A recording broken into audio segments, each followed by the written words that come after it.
17th of February. I'm drinking out of this mug right now, the one that says, "It's official, you're awesome," because honestly, I don't feel awesome.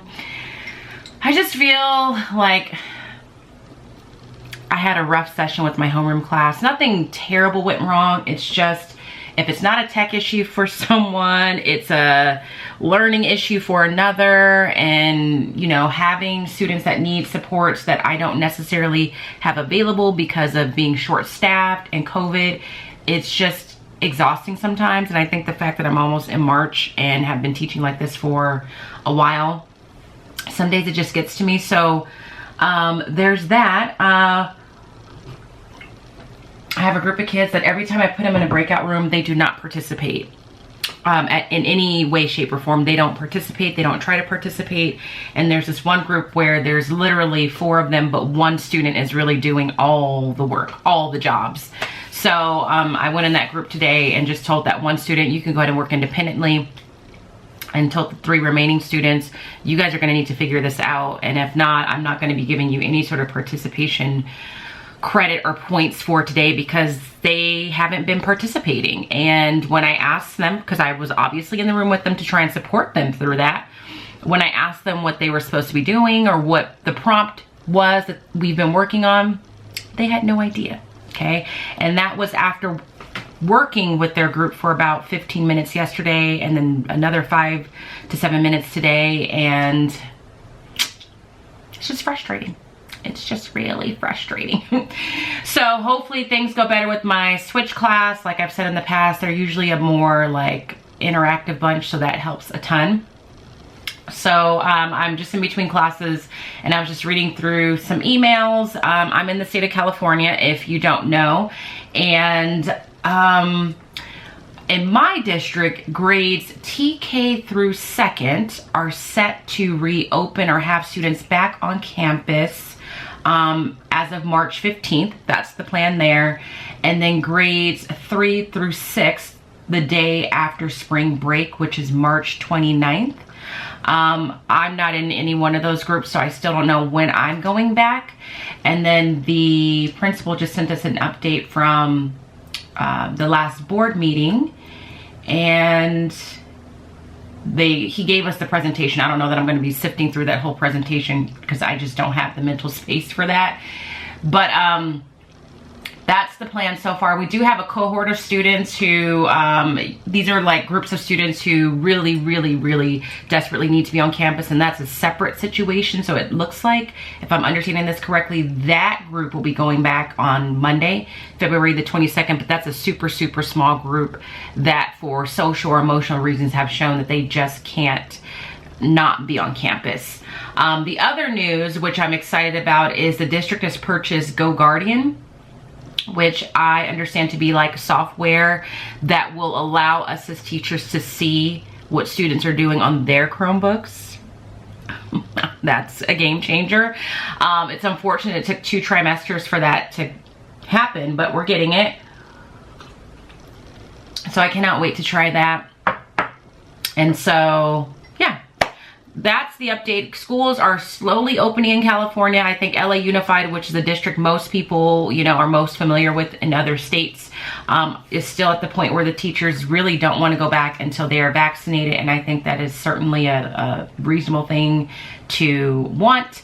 But as for me, like I just said, as an 8th grade teacher, I'm still not sure when I'll return, but we know that the 6th graders aren't returning until March the 29th. So at that point, we're really close to the end of the school year. So that is the update there. As far as instruction today, we had some tech issues.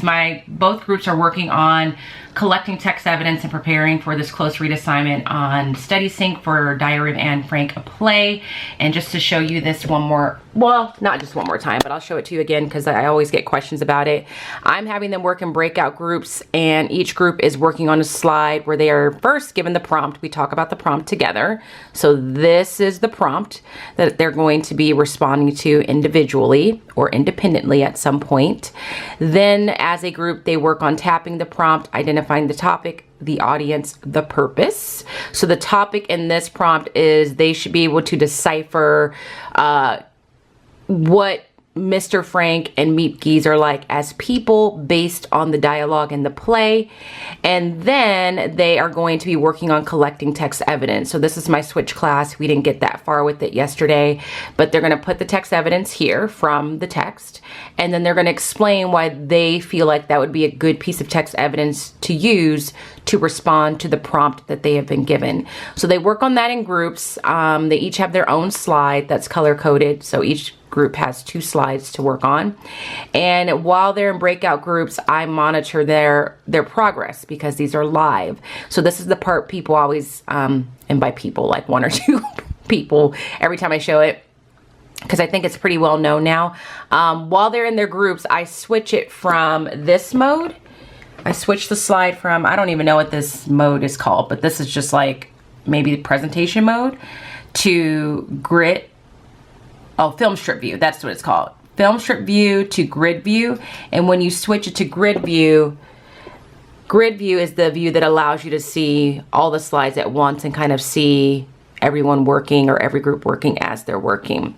So that's what we're doing in language arts. And then for history today, we are going to just fast forward and get to the Louisiana Purchase.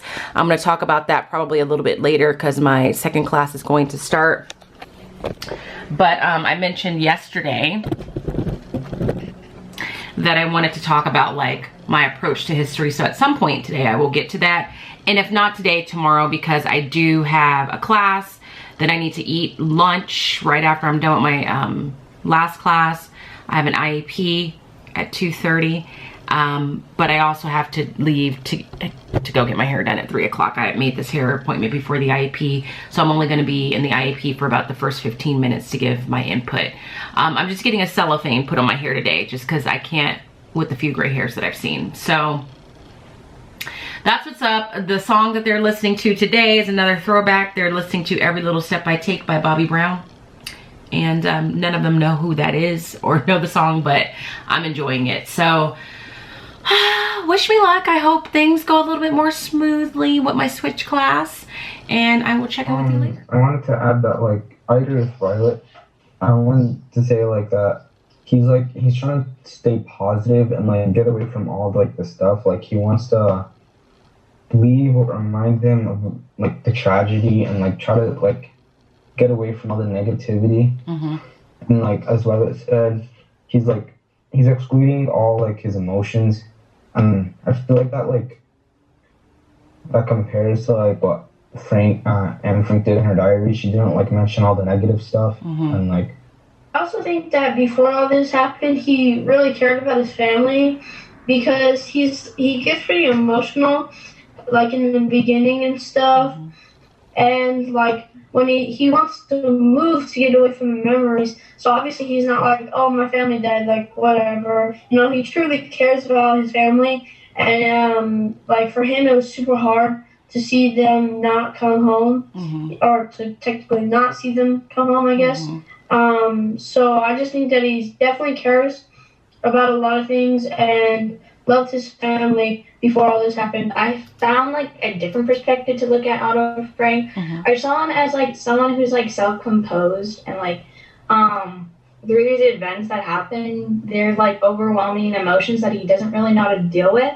So you see him being kind of awkward in how to, like, go about this, and I feel like he's really fatherly, like, you know, gentle to his family and caring, and that, like, all his family is gone. He doesn't know how to, like, be protective of them. Mm-hmm. So he's trying to, like, control, or between not forgetting about the memories, but holding on to his family, but forgetting about the pain and suffering he went through.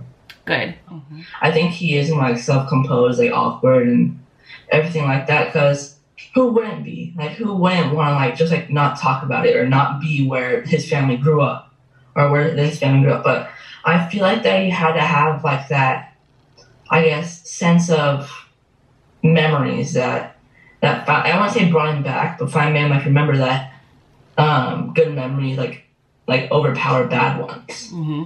Good. So I feel like that diary kind of, like, helped him get through it in a way. And, like, the fact that he was just living in this place where he had to stay hidden away with his family, and he's just like remembering all of these bad times, and the diary did help him go through things. But I don't really understand the fact that people are trying to say that he's staying positive, because I really don't think that he is. I feel like he's honestly being quite negative in the situation, and I would too. But I feel like he's just trying to be thankful that he got this time with his family and that he had this person who helped him. But I don't think that he's trying to stay positive. Yeah, so like, I don't know if, I think I understand what they're saying. I don't know if positive is the right word. Like, what I think some of them mean is like, he's almost trying to stay in some sort of sense of denial. Like, there are moments where he just wants to burn things. Like, he doesn't want them to exist because they are triggering memories. So maybe not positivity, but more so like, I don't want to think about it. I want to avoid it. I don't want to see those things. But at the same time, there's evidence that shows like he is compassionate. He is very connected to his family. So even though Mr. Frank doesn't say a lot, there are clues. Like when he apologizes to Meat for the way that he feels he's behaving. When he says the person that you're seeing now is not the person that I always was. The fact that he has these sentimental attachments to everything is indicative of something. Because not all people are like that. Not all people are that close to their family where they would be affected like that. So whatever you choose, like if you want to say he's being positive, or if you want to say he's being negative, or if you want to say he's being sentimental, that's fine as long as you can prove it with appropriate text evidence. So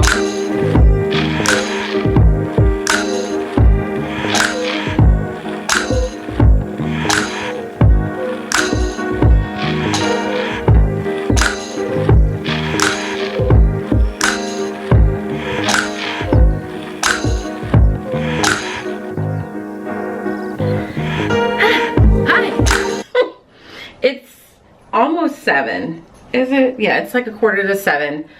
I don't even remember the last time I spoke to you, but I do think I made reference to showing you like what we were doing for history and history instruction. That's not gonna happen. That's a lie.